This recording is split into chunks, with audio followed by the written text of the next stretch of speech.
Hello everyone and welcome to Malmesbury School. My name is Michelle Kilburn-Bond. We're here tonight to talk about challenging conventional working patterns in education, which is a really grand title and something that is hugely important. And what we're hoping is that by the end of the evening, you'll feel all inspired and psyched up to sort of go back to your setting and start championing exactly that. And we're hopeful that all of the things that we're going to offer to you tonight will give you the information that you need and the inspiration to feel confident about doing so.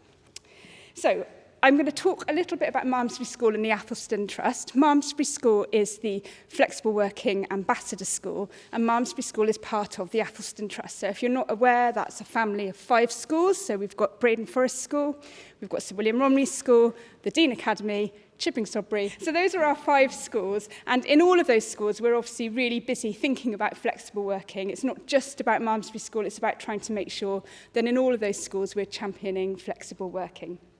And we're also here because of the women leading in education. My son, who's a very curious 11-year-old, asked me yesterday, what is it you're doing? Because he'd heard me talking about why I'd be late home. Why are these people coming? What's it about? And I was thinking, well, why are people coming here? I suppose there are lots of reasons. Maybe your friend dragged you along for somewhere to go because none of us have been out that often in the last couple of years.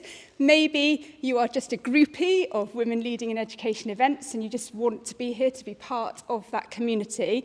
Maybe you're not really sure why you're here, or maybe it's because you saw that title about championing the idea of flexible working, and either for a negative reason or a positive reason for you, that's something that's really weighing on your mind at the moment. But then I thought, I'm an English teacher, I've got to do something bigger with that idea. So I found an African proverb. I'm going to read it to you. If you want to go fast, go alone. If you want to go far, go together. And I thought that's really why I think all of us are here. Whatever our first reason is, it's because deep down we all know that if we try and do something together, then we're going to go much further than if we try and do it on our own. And on that note, before I introduce Sarah, Nicola, would you like to come and do your bit? Thank you, Michelle, and hi and welcome everybody. And I really love that idea of doing things together because this is a collaborative event. Brilliant to be working with Gemma, and thank you to Sian and Sarah and Michelle as well for that collaboration. So I don't like to say that I lead the Wiltshire Women Leading in Education Network because it's not my network. I might sort of steer it and give it a nudge, but it is something that we create together and it belongs to all of us. And I know a few of you, like Lauren and Julia, have been to these events before. But if you haven't and you're sort of sitting there wondering, why do we need a Women Leading in Education event? Historically, it comes out of a previous DFE project, which was called Women Leading in Education. And then the funding for that project ran out. But for me, it's not something that, should be stopped when sort of grant funding stops. So I really wanted to make sure that it continued and that these events continued. And sometimes people say, why? Why do we need it? Because education is absolutely full of women. We look around this room tonight, predominantly it is full of women. And that's absolutely right. Around 80% of people in education are female. But if we look, for example, at the top 20 highest paid CEOs from the latest data, which was April this year, out of those top 20, only one person on that list of the highest paid 20 CEOs is female. There are 4 men called John on that list. And for me, and quite often you're right, people do laugh when they hear that. But it's something that actually really isn't funny. There are plenty of women who have the ability, the talent, the drive to be on that list. And for me, the network is about us trying to unpick what are the barriers, why aren't there more women on that list, and how do we empower and support the women that would like to be on that list into those roles. And I think flexible working and changing our mindset in terms of how jobs are advertised, in terms of job shares, and all of those type of things will help more women get onto that list. So it's really, really lovely to be here, and please come and say hello during the networking break. So thank you, and thank you, Michelle. Thank you, Nicola. I should probably have said at the beginning, we've also got an invisible audience that you can't see to welcome. So in case you're wondering why Hugh's in the corner with the cameras, we're being live streamed via YouTube, which is very exciting. So welcome to our virtual audience too. They won't be able to join in the chat when we do the panel discussion, but hopefully there are lots of people supporting us all in the background as well. So before I talk for too long, I need to introduce Sarah. So speaking of women who could be on that top CEO list, Sarah is one of those people. I'm going to embarrass you now. So I've known Sarah for 20 years, and I'm very privileged to be able to say that. So we first worked together when we were both much younger, and have seen each other through some very tricky situations and some very joyous situations, both professionally and personally. She's a very close friend of mine. And so I can say with absolute confidence that, you know, there's so much that you can be inspired from when you hear Sarah speak. And she's going to talk about leading a flexible working culture, which she is absolutely qualified to talk about with great passion and commitment. And, you know, going back to my English teacher roots, I found this really lovely quote from Serena Williams, and she said this: "The success of every woman should be the inspiration to another. We should raise each other up. Make sure you're very courageous, be strong, extremely kind, and above all, be humble." And that is the absolute definition of any of you who've worked with Sarah know that that's exactly how she, I feel all emotional, how she's, exactly how she approaches working with all of us. So over to Sarah. I feel a little bit ridiculous holding this microphone, like I'm going to crack out some tunes. Welcome, everybody. Thank you, Michelle, for that lovely introduction. And when Michelle talks about leading with kindness, that's, if anyone knows Michelle, that's exactly how she leads, with kindness and thoughtfulness all of the time. So, little starter activity for you. You can talk to each other in pairs. Can you guess the year from those images on the board? So the congestion charge started in London, Concorde took its last flight over Bristol, the Human Genome Project ended, and Finding Nemo was released. So, 30 seconds, can you guess the year? Anyone want to commit to a year? 2003. 2003, anyone else for 2003? It was actually 2003. So 2003 is the year that I had my first child. And this is a really important year in my career for me, because at that point I'm working, I don't think you were there at that point, Apache, were you? You were there, weren't you, when I had Charlie? And I'm working as second in department in an English department. I have my first child. I take 6 months off, which, you know, that wasn't that long in there. And I went back to the head teacher and said, okay, I'm coming back to work. I'd really like to come back part-time. And she just said, no. Absolute blanket no. And I said, well, okay, why can't I come back part-time? She said, I don't want to set a precedent for part-time working. And I was like, okay. So she said, you need to come back full-time. So I said, well, actually, I'm going to resign then. And that's a kind of career moment at that point where you're thinking, am I that little value to you that you don't want me in your school even 3 days a week? You are prepared to say, you know, goodbye to me. And she did eventually let me come back on a temporary part-time contract because she didn't want to set a precedent for anyone being permanently part-time. And that was a really, really tricky part of my career. And thinking about that, that was a real kind of moment in my career where I felt that this is not right. This is not right for people to be being treated like this when they work hard and do a good job. So I want to fast forward now to 2021, and I wanted to have Liz Main, who's a colleague who works at Malmesbury currently. I wanted her to be here, but she's unfortunately off work with sickness. But she's just written down her story for us, and I think this is really powerful if you listen to the difference now between 2003 and 2021. I'm just going to read out what she's written. I hadn't really thought of schools as being very flexible places to work, but things are changing. My first child was born in 2018 and Malmesbury agreed to me returning on 0.6 and even worked around the days I needed for childcare arrangements. At no point was I made to feel that this was an inconvenience for the school. When I wanted to up my hours to 0.8, this was also agreed with no question, and again my days were agreed well in advance so I could arrange childcare for September. Recently, just before I was due to return to work from my second maternity leave, I saw my dream job advertised. This is in a different school. It was advertised as a full-time position to start in January 2022. Before applying, I contacted the head and asked if I'd be considered on 0.8, and he said to include it in my application, and the shortlisting panel would consider it. I was offered an interview, and after a long day interview process, I was offered the job. However, I wavered. Though it was a fantastic promotion and opportunity, the school was a much further commute and the school day started half an hour early than currently I was working, meaning it would mean changing my childcare arrangements for my son, who was very settled and would be starting school in September 2022. The head teacher was very keen to hear my concerns and explicitly stated that he would work them out. He really wanted me for the position. Being a dad of two, he knew how hard the early years of childcare are, and he suggested I could start at 9 a.m. rather than 8:30, so I could maintain my son's nursery arrangement, reverting to 8:30 starts from September when my son went to school. He also agreed to a 0.8 contract and honoured my current setup of having Fridays as my non-working day, moving to full-time in September as I requested. I was surprised by the flexibility I was shown, but increasingly forward-thinking leaders know that they have to be flexible to enable staff to work and progress. I also learned that if you need things to be flexible or adjusted, you just need to ask. It won't always be a flat no.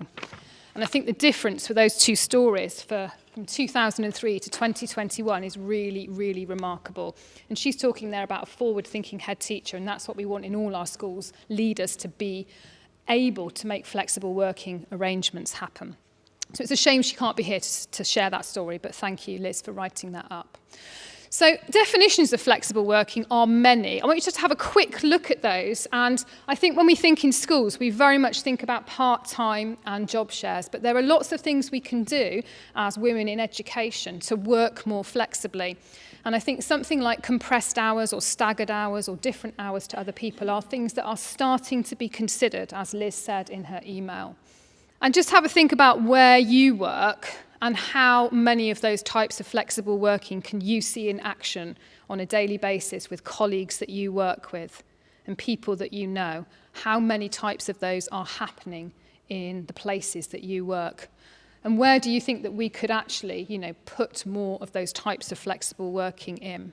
Why is it important? Currently, this was an article from 2 weeks ago, 3 out of 4 jobs in the UK still don't offer at interview point or at advert point any mention of flexible working. And that's really a stark contrast to what we want to see happening, especially post-COVID, where lots of people have moved to a more flexible working environment. Look at the statistics there. 73% of people say they still face issues when it comes to flexibility. 15% of UK workers say that a lack of flexibility makes them feel isolated. And when we're having current conversations around mental health and well-being, surely in schools it's really important that in order to kind of facilitate our own well-being, people are thinking about more flexible working. So why is it right for us in schools? In lots of institutions, it's very easy to implement flexible working. But actually, it is really important for schools. And one of the main things is the trust that you then have with your staff. Now, if that head teacher had turned around to me in 2003 and said, yes, brilliant, come back for part-time and you can hold your TLR position, I would have been so much more motivated to work for that person, to work for that institution.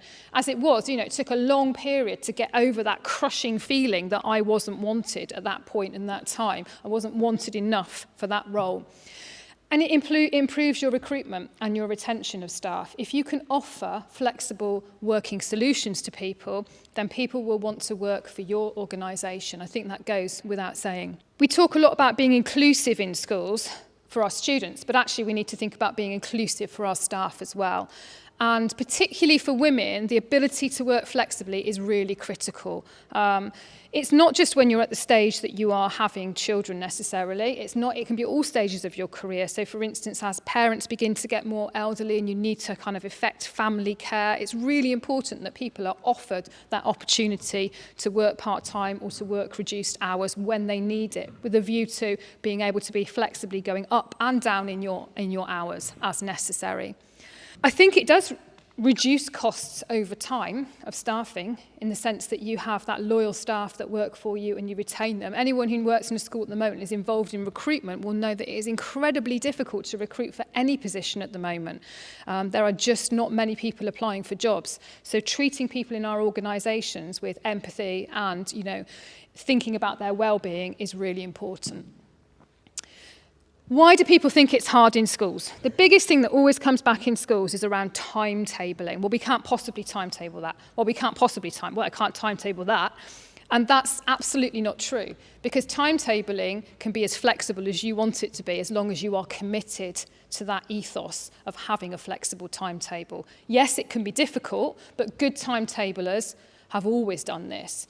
And if we look towards, our primary school partners who have always had a lot more flexible working going on in their schools, we'll see that, things like sharing classes is absolutely not detrimental to students' progress or well-being. There is no evidence to suggest that sharing a class means that children will do any less well in your schools.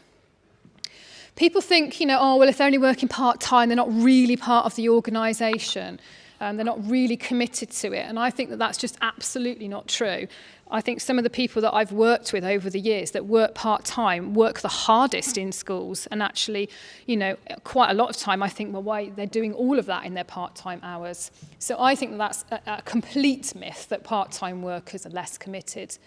And this thing about, the head said to me, I don't want to set a precedent. It will open the floodgates. It's really, really important that we do open those floodgates, actually, because in 2021, people coming into the profession are not going to settle for a blanket, no, you can't work flexibly. People won't want to join teaching. People won't want to stay in teaching unless we change the bigger picture. So, interestingly, this statistic here about NQTs, 33% of state school NQTs leave within 5 years. That's a really tragic statistic for those of us that work with NQTs and see their amazing potential. But quite often you do see NQTs feeling that it's not for them because of the rigidity of what they have to do. And sometimes if you can offer those flexible solutions, that could be the key to keeping some of our brilliant younger staff in the profession. Teacher TAP survey, 40% of teachers say that they would like to work part-time, but only 16% of vacancies were flexible in some way when they were advertised between 2018 and 2020. And, as a school at Braden Forest and as a trust, we've committed to making sure that on all our job adverts, we have a thing about talk to us about flexible working, so that the dialogue is there right from the start and people feel that they can have that dialogue with leaders in schools. This is a really interesting statistic that 74% of senior leaders who had implemented flexible working in their school really felt that these arrangements had helped staff to manage their workload and work-life balance. And that's got to be something that's driving this agenda of flexible working, that everything that we do around this makes it better for people to live their lives in a meaningful way. And so what do we do then? I think I've kind of covered most of this already. Yes, you can have a flexible working policy, but the policy should be the starting point for your ethos in a school around making things happen for people. We should always commit to the conversation with people around flexible working. It doesn't mean we have to address the request and say yes to it, but having the conversation is the really important thing. We know in schools there are times where we can't have everyone working flexibly in every walk of the school, but we do need to commit to that conversation. And we have to think as leaders that we're going to say yes to reasonable requests. So every time somebody says, can I go part-time? Yes, you can. There should be no reason why somebody can't go part-time in your organisation or can't job share. And as women, as leaders in education, we do need to also model flexible working ourselves and championing it, like Michelle said and Nicola said, at every opportunity. And I think the final point there is that at all points, as we always do as teachers, every minute of the day, we need to solution seek around this and find solutions for flexible working, because it is really important. Okay, thank you.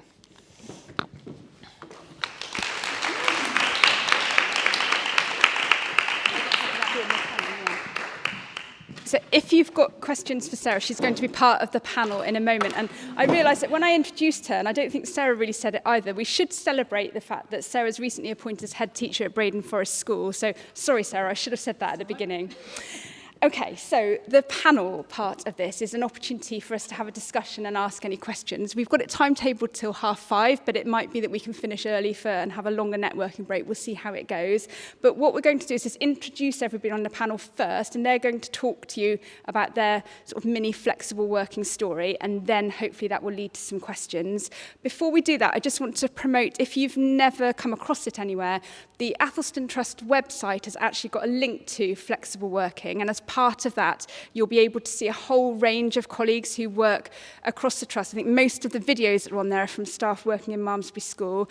So Hugh, who's kindly filming the live stream for us, he has spent a lot of time putting together these videos, and they are really, really emotive. I actually spent way too long last night watching every single one of them to get me in the vibe for doing this, and they are really, really powerful. So if you've never come across that, I really recommend that you do so. And what you'll find there is that there's a whole host of reasons why people have asked to work flexibly in this school. So Hugh is one story why he's doing what he's doing right now, and all his talents in filming for the Athelston Trust is because he works flexibly and he uses some of his time to develop his skills, and then he gives that back very generously in sharing that talent with us as schools, and then we benefit because he can live stream right now as I'm talking, which is really special. But there are other people who have these videos that on the website. So for example, our CEO, Tim Gilson, he is also working flexibly. And so right from the top, we have someone who's absolutely empathetic with why people might have different reasons for not wanting to be in school standard hours every single day. We've got an art teacher who talks about wanting to be part-time because actually he's also a full-time artist and wants to spend time developing those skills. We have our Senko talking about how whilst she is working full-time, she's able to work flexibly to sometimes be able to pick up her children from school or sometimes to work from home, because that's a less interrupted space where actually she can be more impactful when she's doing all the paperwork that we know goes alongside working in special needs. We also have the timetabler, so the assistant head here who works hard on the timetable, talking about exactly what Sarah was saying, that actually when you are setting the timetable, you can do that and still champion flexible working. So really recommend you going there. And embarrassingly, there are also, well, I'm in one of those videos, and at this point I need to shout out to my counterpart. So Emma Jane, give everyone a wave.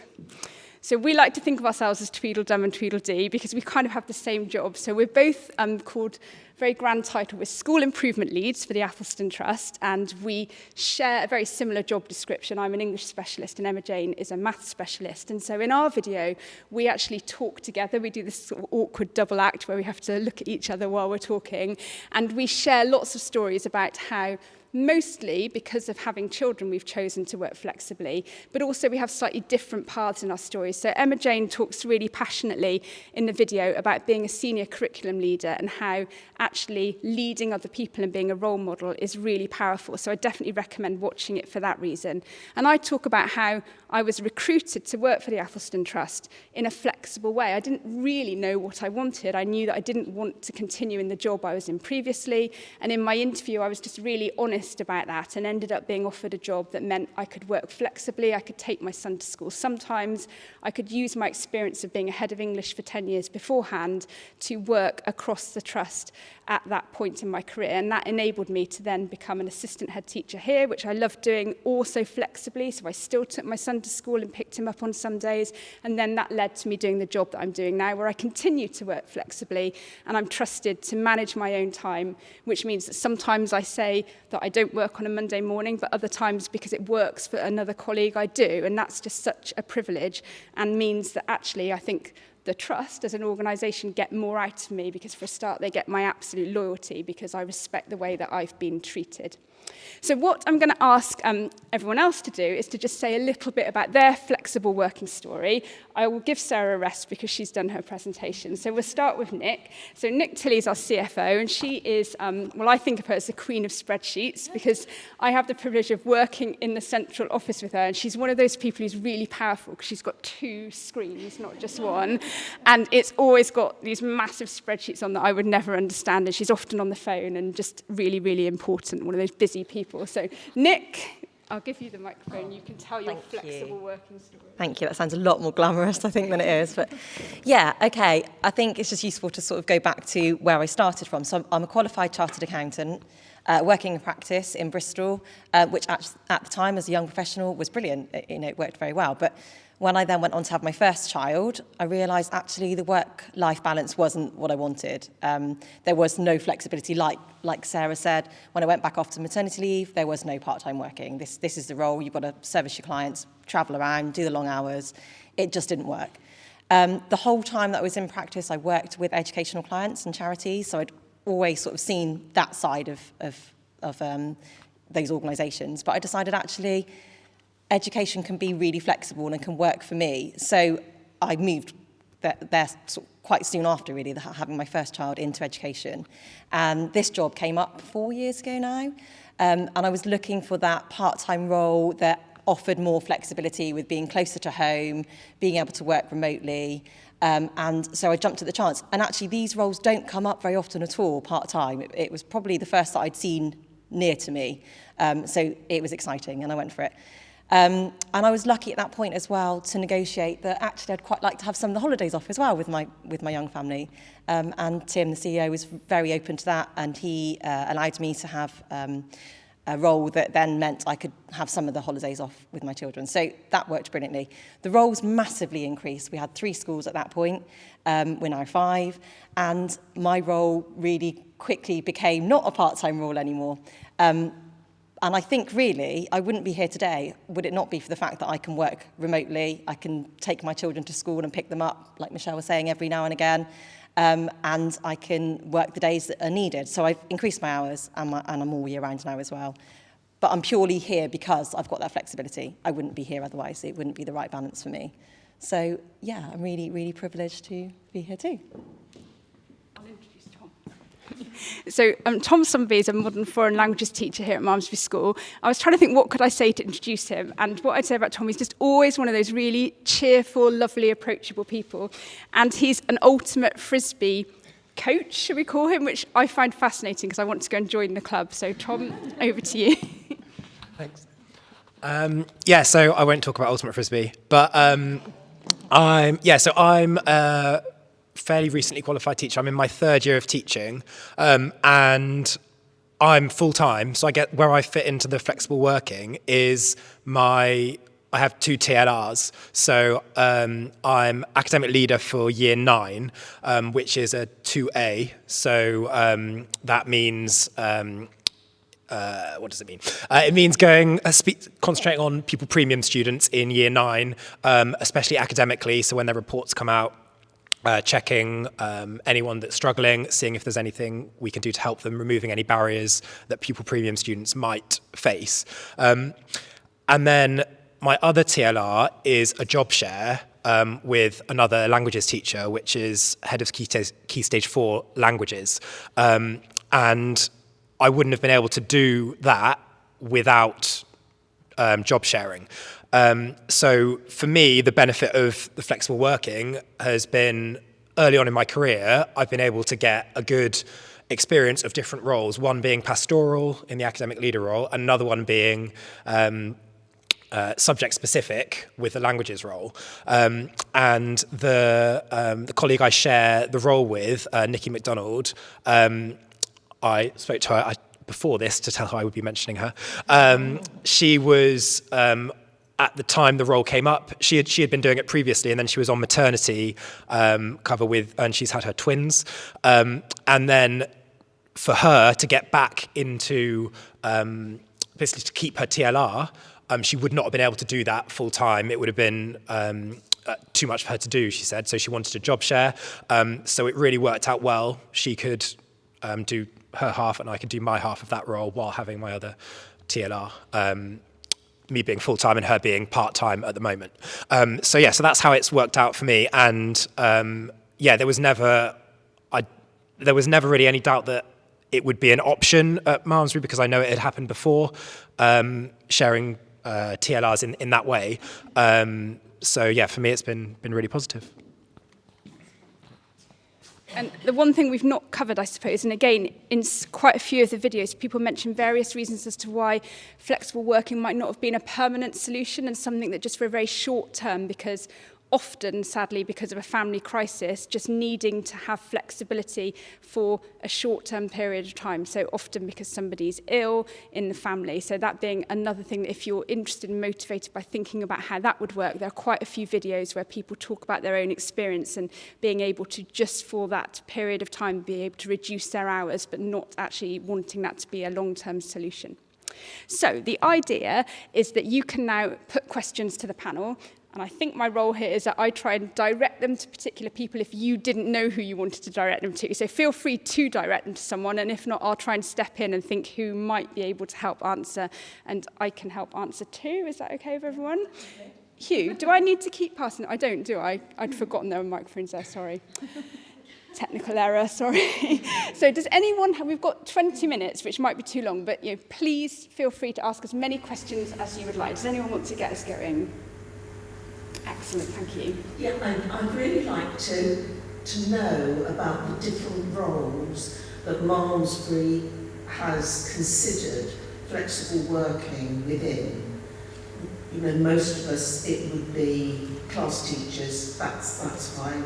We hear of co-heads, that's fine. I think that was an amazing idea. So where is flexible working within the Malmesbury setup? Nick, do you want to talk about the kind of starting from adverts and how that works? Yeah. I mean, to be honest, I think pretty much all roles have got that flexibility available. And so whenever we advertise any roles, there's always, it might be that we're looking for a full-time position, but there's always flexibility will be considered. And I can think of really a lot of support roles that are part-time. And especially in my team, the finance team, a number of my team have gone part-time recently. I think really it's across the board.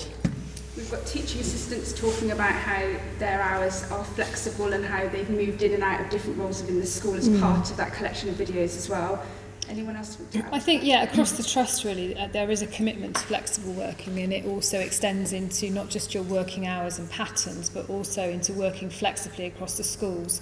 So a number of staff have been able and lucky enough to be seconded to other schools in the trust to be able to gain different experiences and develop their careers in that way. And I was really lucky to be seconded to the Dean Academy for a year and a half in a slightly different role to what I was doing, and just gave me that kind of extra bit of experience and a fresh challenge. So as well as it being all those things that we've talked about earlier, it's also about opportunities for people and working flexibly, not just in your own institution, but again, across the trust as well is really important.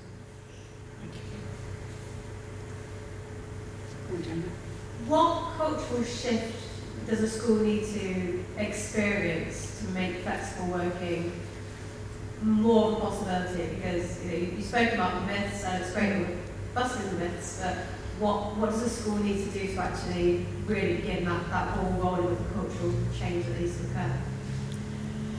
I think it has to start at the top with the organisation kind of leaders, wherever that is, whether that's CEO, whether that's head teacher, whether that's LT, because those people really need to model that there are possibilities to work flexibly. But the more people that you have flexibly working, again, like Nicola and Tom, you need to make sure that they're championing that at all points as well, and spreading the word and spreading the message. And that it's just everyday conversations, isn't it? And I know from moving to a different school that people will ring up and ask about a job, and it's about making sure that your office staff know that they can have that conversation right from the staff with people that from the start with people that are ringing up around working flexibly. So it has to go through all layers, but again, you do have to have people, I think, who are committed to it, who are leading those organisations and are really clear that they will make things work for people.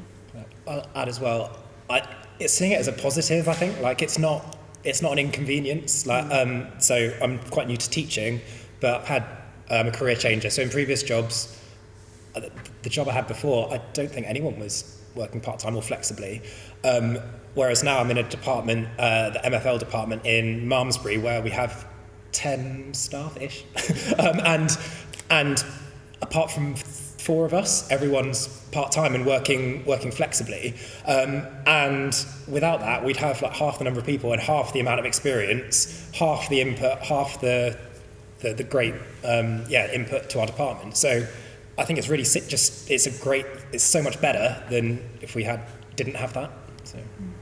It's a ripple effect as well, isn't it? It is. It's also what you say to people who are outside your own organisation. So I probably wouldn't have applied for the job here if I didn't know Sarah, who was already working here, and another colleague who was here, who both encouraged me to feel that I could write a very open letter. And I think when that spreads, people then have more confidence to then apply in that way, and also then in their own context take that attitude back. So it's like that ripple management and behaviour management, isn't it? You know, you start one thing with one student and it ripples around the class. I think it's the same thing in society as well as within one particular school or one trust.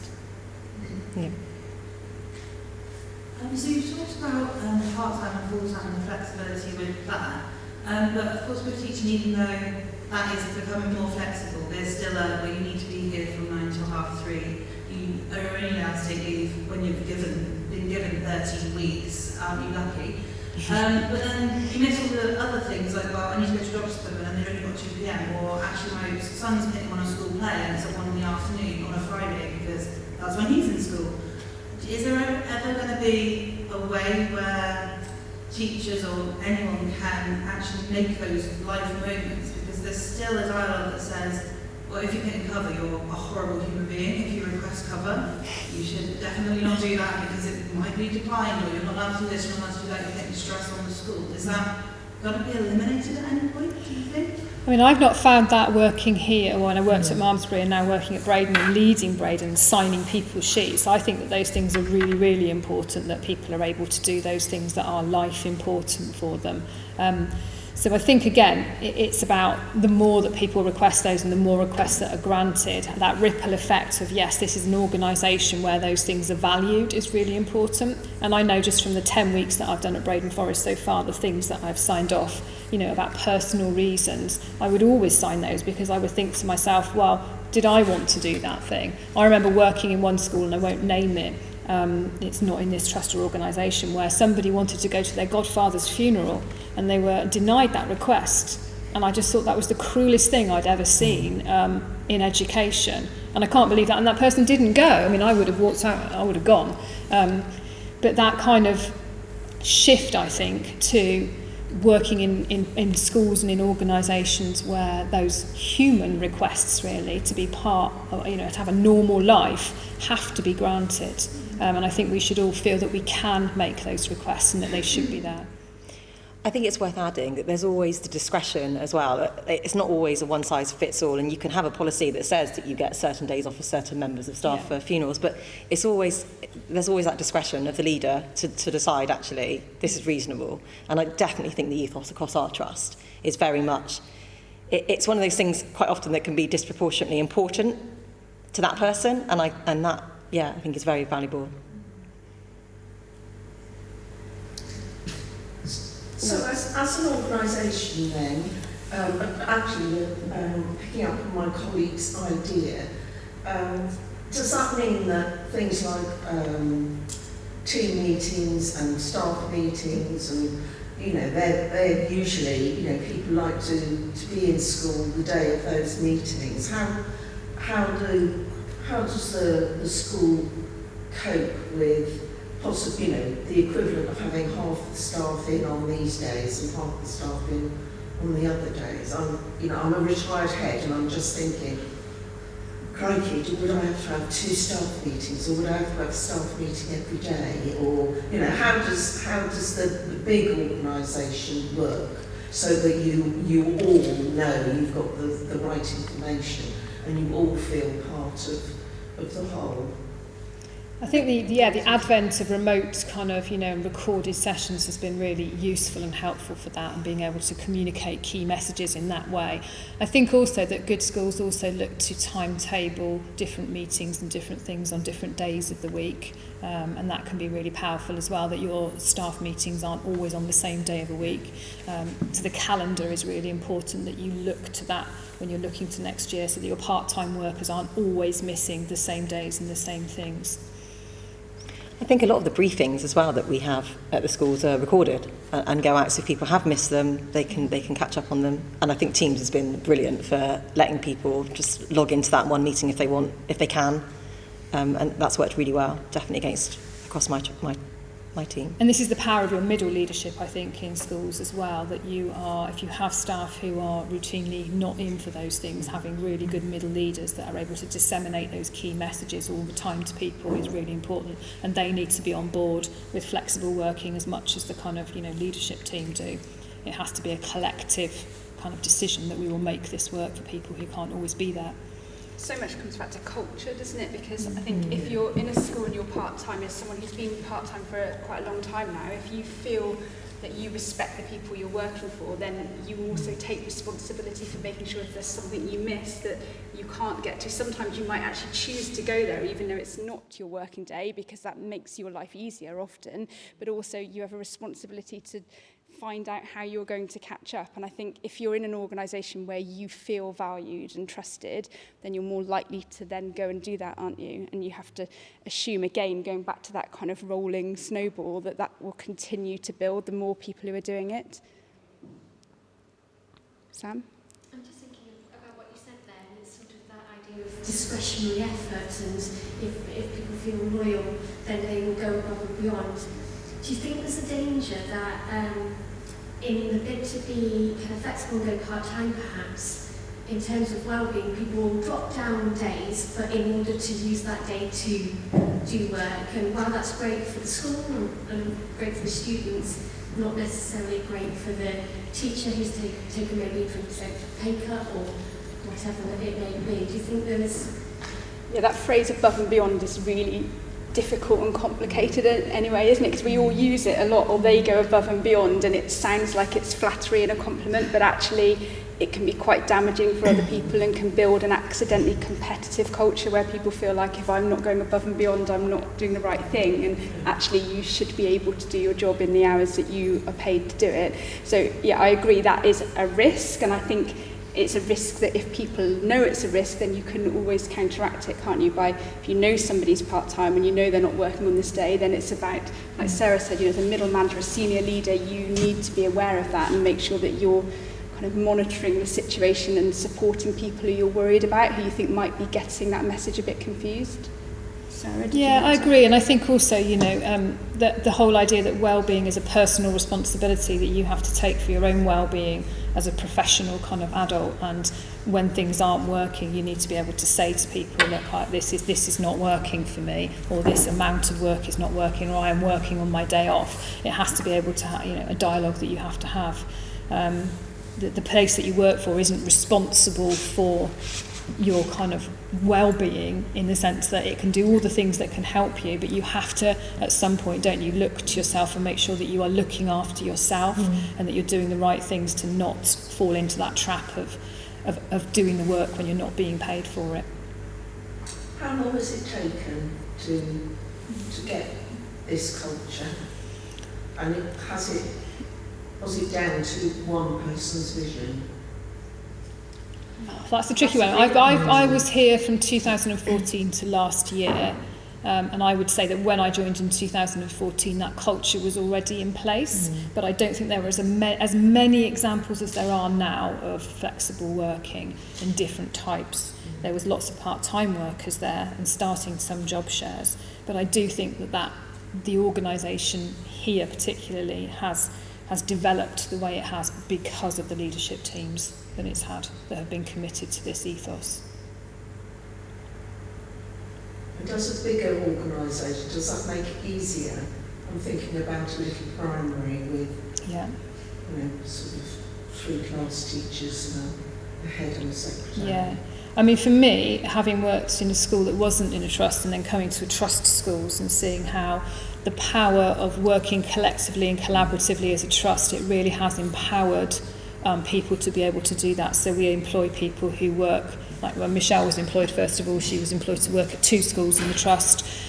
We just employed like an IT technician to work across 2 schools in the trust. And I think that's where you can really harness power and you can drive things forward because you have got that collective power to say, well, actually, I've got this bit of a problem in a school here. How can I solution find from other schools in the trust and network with different people to find a solution for that?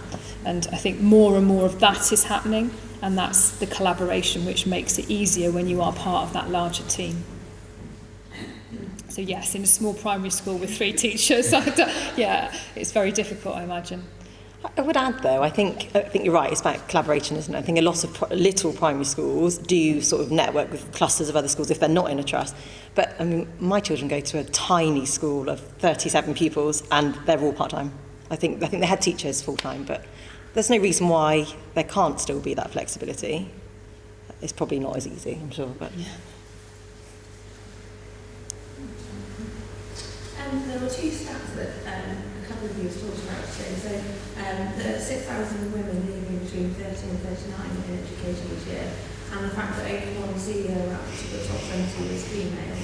And I guess as someone who falls into that 30 to 39 bracket, and is at some point considering having children and things, but would also like to become someone on the leadership team, potentially head teacher in the future, how do we make sure that we don't lose the women, because otherwise in 10-15 years time we're going to have the same issue where it is predominantly men at the top, and it's not just in the corporate world, because I've been working on that for the last decade, but how do we make sure that we don't lose those NQTs and RQTs that have potentially got the potential and aspiration to reach the top and drive this sort of project? I think role models are the most important thing, because if you're in a school where your leadership team, you can see, it's like you can't be it unless you can see it. If you've got women on your leadership team and you've got women who are working flexibly on your leadership team, then that's something you can see and feel confident about achieving. And even if you don't stay in that context, but you're applying outside of it, you've seen it work, and so you've got that confidence to then go and ask for that to be the case. So I think it starts from there. Yeah, I agree, and I think it's also about really empowering both men and women if they do drop their hours to part-time to be able to hold their responsibilities and to not stall their career. And I think a lot of women have found from different situations that their career has stalled or gone backwards when they have had to drop down to hours to be part-time. They've lost that responsibility. So I know what it was like to be having that level of responsibility and go back down to absolutely nothing and then have to start all over again. And that's a really difficult process for women, which I think it means that women, if it is around children or other issues, having to be part-time, it can really stall your career. And I think that the thing you're saying there, Esme, is really important, is around making sure that not only do people see, like Michelle said, about having role models for being able to do those higher level jobs flexibly, but that we empower people to hold on to that responsibility. For me, that's really, really important, and make that work. Hugh. This wasn't planned, but my science colleague Hayley McCoy has emailed in with a question. Just a question about flexible working and TLR holders. Is it commonplace in all trust schools for those who have a TLR who work part-time to do the TLR full-time but only get paid part-time when no one else is covering the rest of the TLR responsibilities? For those reducing hours but wanting to progress careers, this may put them off applying for a TLR, as they have to do 100% of the TLR job with only 0.6 or 0.8 of the TLR pay. Is that an issue? Is that a financial question? I'm not aware of having to do more than what you're paid for. I wouldn't know, but yeah, I mean, they are prorated. They are prorated based on TLRs, aren't they? So, I mean, recently I think that the Trust has changed the policy in order to be able to hold on to a TLR position even if you're working 0.6 now. Whereas I know that in a lot of schools you have to be working at least a significant amount more than that to be able to hold TLR, and in some schools you still aren't allowed a TLR at all unless you're full-time. In terms of the amount of work that you do, for me that's a conversation at that point where you reduce your hours, and if you're already holding that TLR, with your line manager around what the next steps and the responsibilities that you should hold are. Because I think you're right, it can be that you end up doing the entire TLR on less of the time and less of the money. So sometimes it's not even around the pay that you get for that necessarily. It might be that you just want to request that you have more time to fulfill that TLR, whether that's a possibility that you can look flexibly, you know, within the timetable and the capacity that you've got with staff to do that. It's a really good example of how... Well, yeah, because you've done it, haven't you, I guess, more, and held that TLR but worked part-time, and I've not. Yeah, and it isn't a perfect situation. You know, that question shows that there are still cracks and there are still things. You know, we're kind of rightly championing the trust that we work for and feel really valued, but there are still things that could be better and that we're constantly kind of championing, trying to get those changes in place. So I think it's just about having honest conversations and not leaving it so it becomes something that's embittering and just makes you feel miserable about what you're doing. You've just got to find the confidence to go and speak to people and say, this is my situation, these are my concerns, and see where that takes you. We're at time, which is brilliant, because I was really worried there'd be no questions at all, and I really want us all to have a networking break. Nicola, is there anything you wanted to add at this point? I was just going to say, actually, I think I saw, people who know me will know I'm a little bit Twitter obsessed, and I actually saw a tweet today from Emma Turner, who works with one of the other flexible working ambassador schools.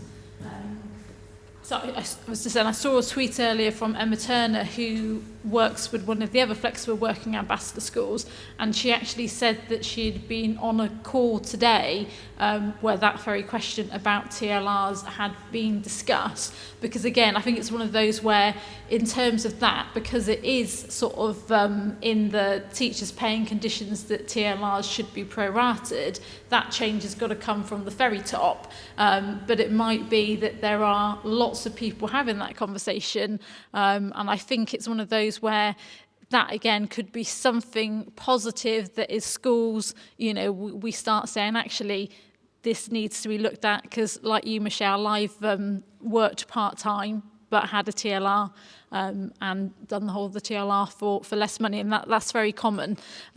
So hopefully change may be coming from the very top in the future. Yeah, which neatly loops back to what Sarah was saying at the beginning about the change from 2003 to now, and you have to hope if we fast forward, you know, another 10, 20 years, that lots of the questions and things we've talked about will just seem outrageous and we can't believe we even had to talk about them.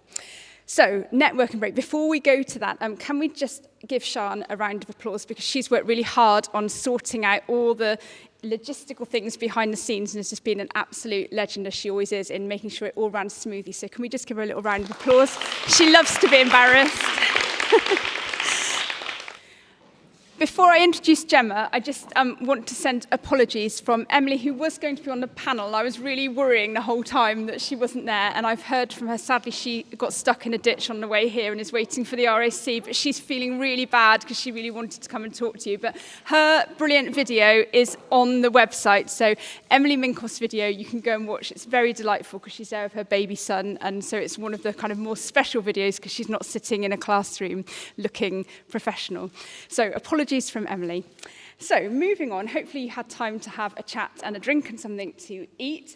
We're going to return to the theme of challenging conventional working patterns in education, but with a slightly sort of different angle that Gemma is going to bring to the evening.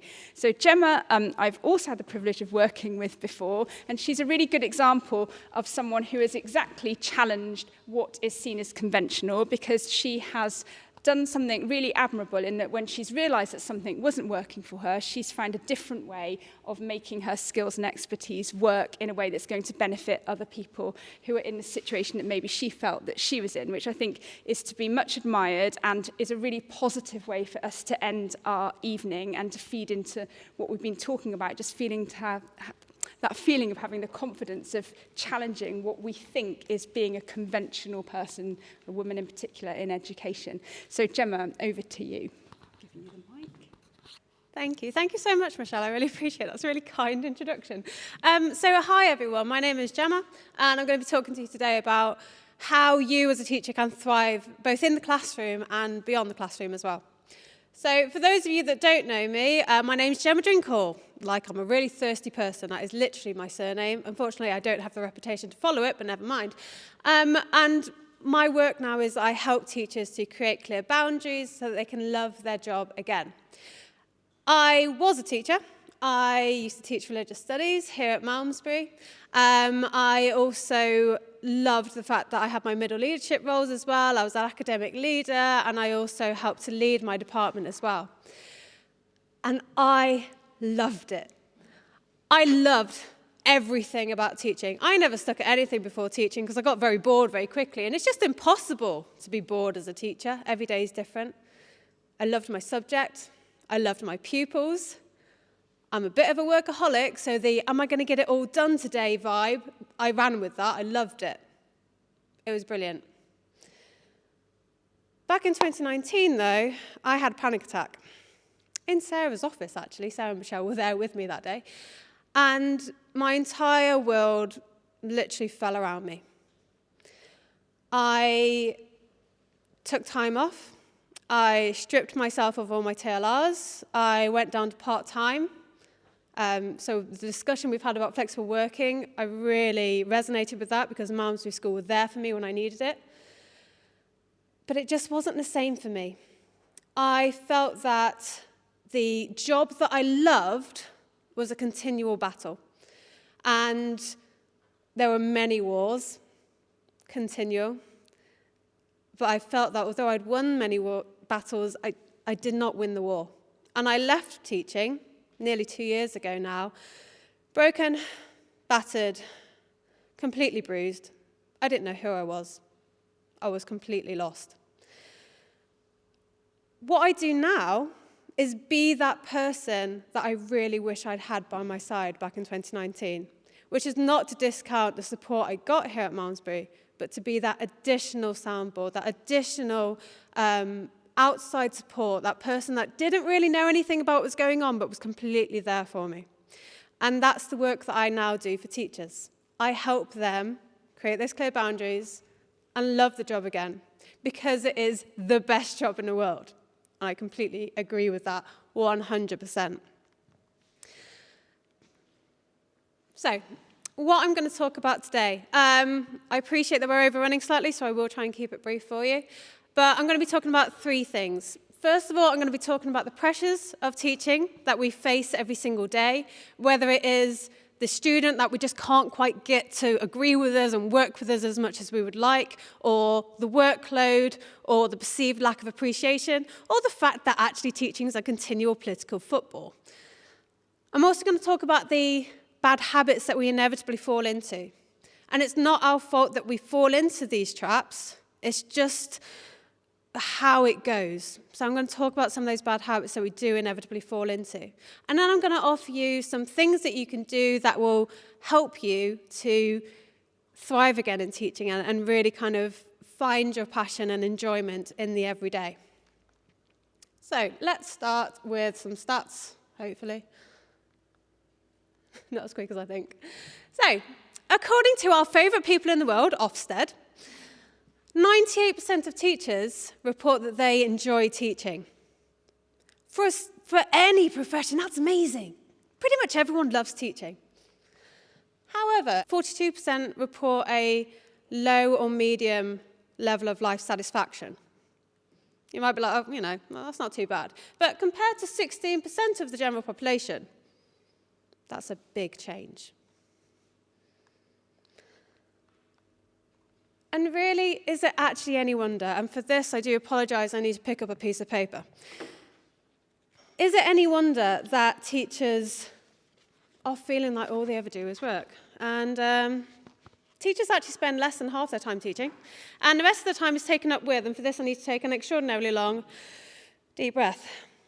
Lesson planning, resource creation, resource printing and organising, classroom setup including displays and general upkeep, marking of classwork assessments, exam practice questions, essays, chasing late pieces of work, behaviour management of students including detentions, emails or calling home, additional paperwork including schemes of work, lesson plans, seating plans, SEND support plans, report writing, data tracking, data analysis, as well as all the meetings that go along with this, department meetings, faculty meetings, whole school meetings, CPD and training meetings, morning briefings and parents' evenings too. Oh, that I need to take a little break after that. Oh, my goodness. And if you're a leader as well, we add to that again. Whether it's, resource management, whether it's our staff or our finances or the classrooms themselves or the most important glue sticks. It's never ending. And I've not even mentioned COVID, blessed COVID, with its tags and its CAGs and its additional lesson planning and making sure that your resources are uploaded for any students that are absent, as well as covering your team members who are absent themselves. It really is a never-ending job. And obviously this is going to have a truly significant impact on you. How can it not have a significant impact on you? You go home each day wondering, are your students going to be okay? What if you can't make it in tomorrow? Or what if that particular student that you're really struggling with, Tammy just isn't resonating with you right now? How are you going to get them to work with you? Your worries just kind of snow globe around your head continually. And it gets to the point where you begin to think, I can't keep a lid on this anymore. I can't keep this teacher mask that I've got on. It's going to slip. Someone's going to find out that I'm struggling and that I'm not coping. I might be seen as a fraud and I really can't handle that. You feel like you never spend time with your family and friends and that you continually feel like you've got to pass them off in order to do your work. And even if you are with your friends and family, actually your mind's still at work anyway, so you're only partly there. And there's also this idea that you can't switch off from school, that it's always ticking away.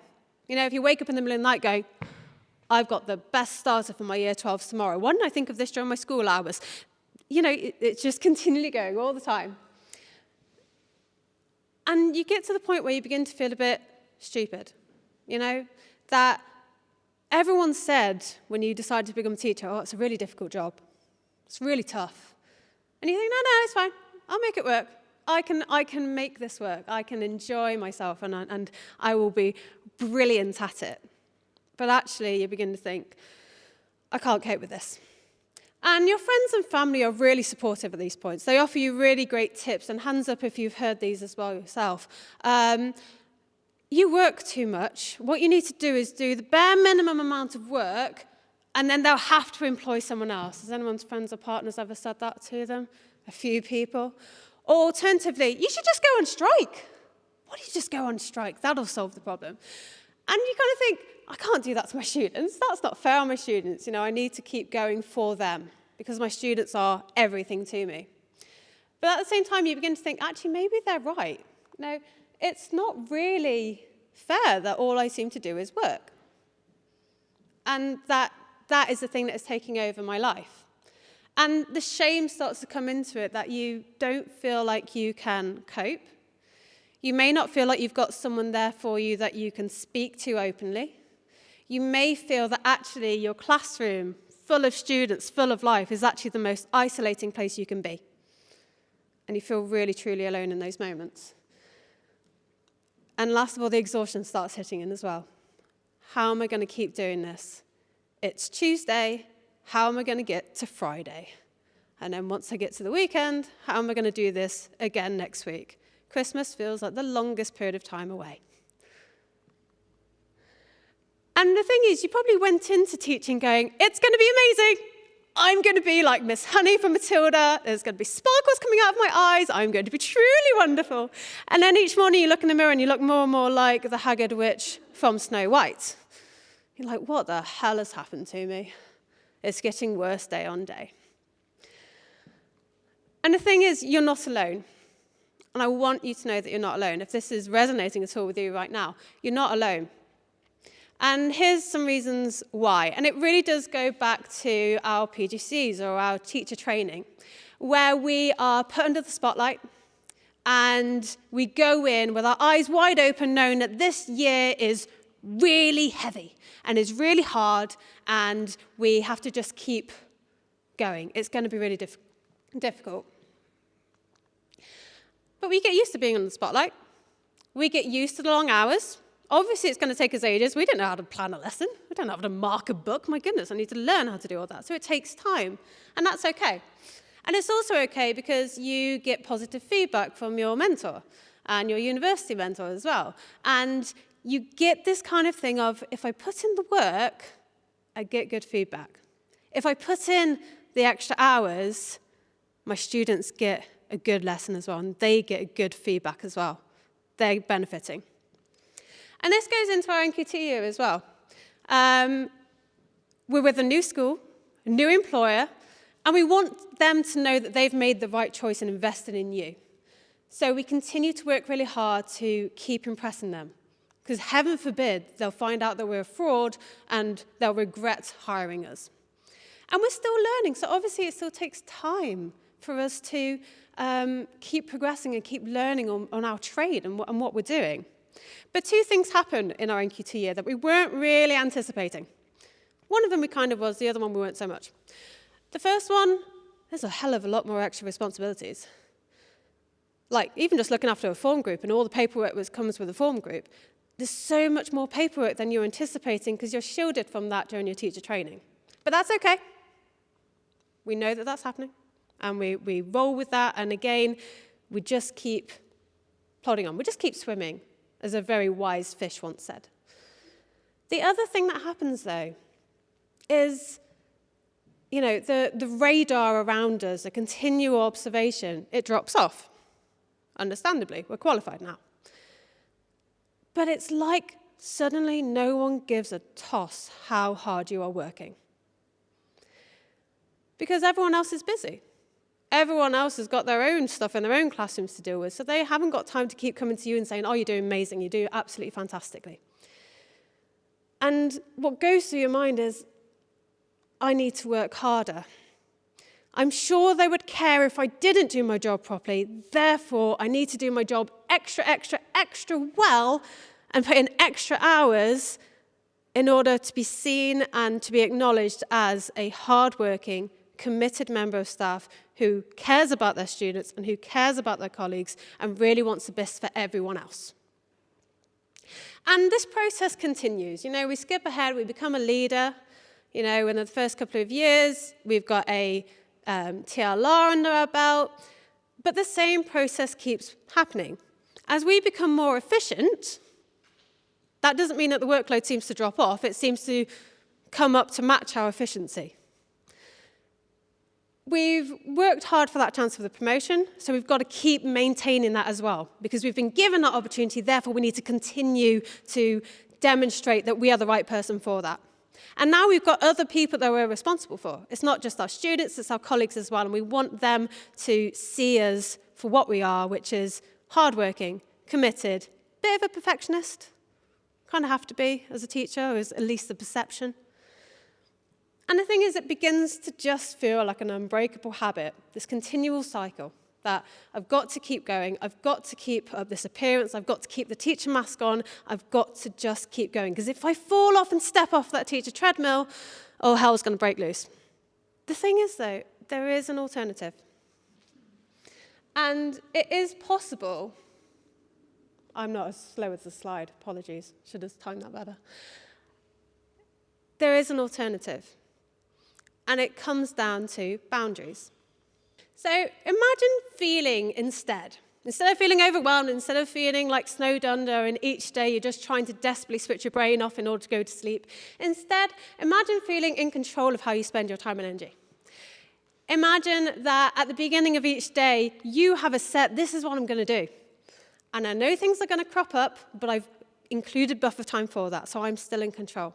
And you feel energized by that, knowing that you have got your circle of control, the things that you can make an impact on. And imagine actually feeling great about going to school each day. Imagine actually waking up and being like, yes, I still have the best job in the world, and I appreciate it, and I love it, and it loves me. And then imagine feeling energized to do things that are important to you. If at the end of this you want to go home and hang out with your partner and actually had a conversation that does not involve school, awesome, you've got the energy to do so.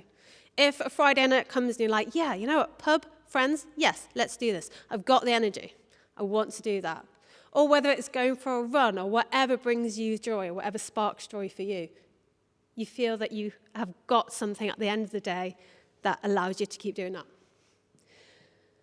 And actually just feeling happy that you can enjoy your life outside the classroom as well. And knowing that you have a life outside the classroom. One that you value and one that you invest in so that it's not just a last-minute thought at the end of the school day, but is actually a structured part of your day. So all of this can be created by creating boundaries, and this is where this whole teacher well-being comes in. Because by creating boundaries, you are creating time and energy for yourself. And here's 3 ways that you can incorporate that for yourself. The first one is protect your non-negotiables. So your non-negotiables are things that bring value and enrichment to your life, that bring joy to you. If you imagine yourself as kind of like a bucket, your non-negotiables are the things that refill your bucket and give you that energy and give you that boost and give you that vibrancy. Protect those first. Those are your priority as a teacher, which sounds really controversial, I appreciate. But if you put that first, you've then got a filled bucket in which you can then deliver and serve your students better. So instead of looking at your diary and plotting in all of your lessons and your meetings and all the extra bits of marking and everything that you need to do, and then go, well, where's the life bit going, where's my non-negotiables? Switch it on its head.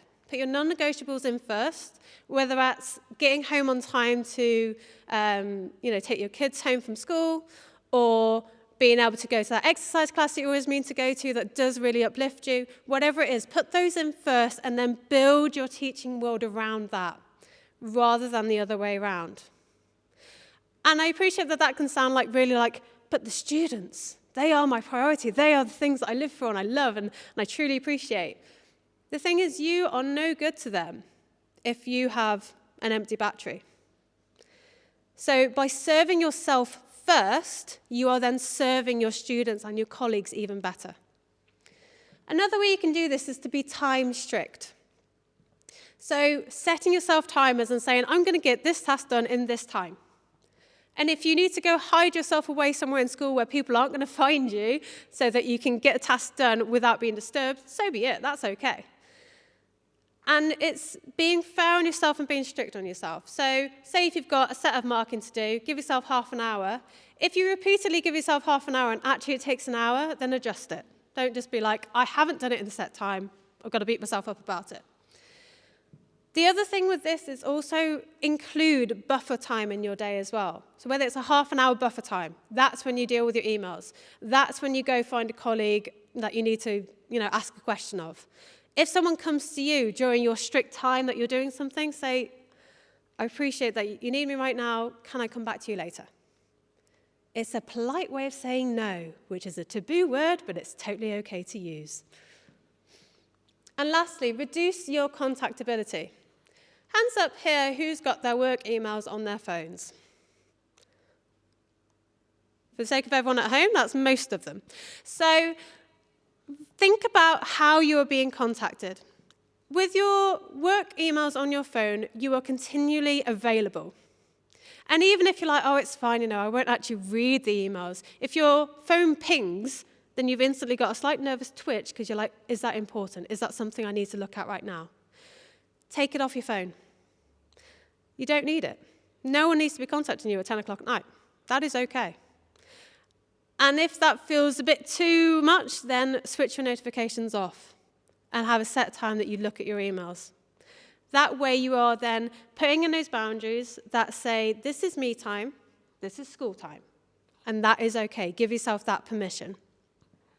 And you're probably looking at these going, that's very simple, Gemma. I've tried those, it didn't work. 2 things. First of all, having someone by your side who is like your accountability buddy and your sounding board who can help refine these to suit you makes all the difference. Not only that, you've got to be brave at this point, and you've got to step off the teacher treadmill in order to carve out time for yourself so that you can be more effective. And I appreciate that you're like, if I step off the teacher treadmill, I'll never get back on. Either I won't have the energy to get back on, or I'll just fall flat on my face even trying. Maybe I'll never want to get back on the teacher treadmill if I step off it. But the thing is, you are putting yourself first in order to serve your students. You're not being a traitor to them. You're not being a traitor to your school. You are simply protecting your most vital asset, which is you. You are the most expensive thing in a classroom. With good reason, because you are the most valuable asset there. Without you, this is just a building. It's not a school. You make it a school. So you've got to look after yourself in order to protect your most valuable thing to you, which is your students. So to give a brief recap, nearly all teachers love teaching. Nearly half have a low medium life satisfaction. We've talked about the pressures of teaching, whether that is the workload or the lack of appreciation or the fact that we're a political football. And we've also explored some solutions. One thing I forgot to say about the solutions, if you are a middle leader, for instance, or any kind of leader in your department, if you start demonstrating boundaries, that has the ripple effect that we've talked about. You become a positive role model. You give people in your department permission to also have boundaries, which makes for a more effective, happier department. And if you've got a happier, healthier teacher, you've then got happier, healthier students as well. It directly impacts. Should have mentioned that before. So if 42% of teachers have a low or medium life satisfaction, that means that 58% report a high life satisfaction, which means that actually it is 100% possible for you to have a career in teaching that you both love and that you can thrive in and thrive in outside of your classroom as well and your life beyond. I appreciate we're over time, so thank you for listening. If you have any questions, happy to take them now, but I appreciate everyone probably wants to go home. So you can find me on Twitter, which is at Gemma_Drinkle. Thank you.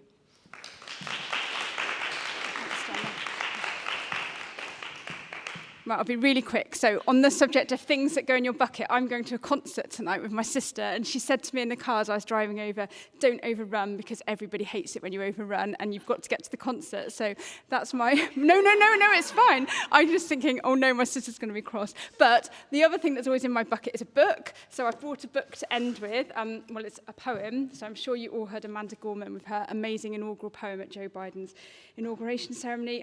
It's called The Hill We Climb. And in the poem, there's just this one sentence. She talks about the power to author a new chapter, which I just think is the most amazing sentence. And hopefully, as you drive home, you take care, but think about how everything we've heard tonight is an opportunity to author our own chapter, whether that's thinking about flexible working or it's thinking more holistically about well-being. Thank you, everyone, for coming. Thank you, Nicola, for setting it up and letting us kind of work with you. Thank you to Hugh for bringing our live audience, our online audience, to us. Thanks, everybody.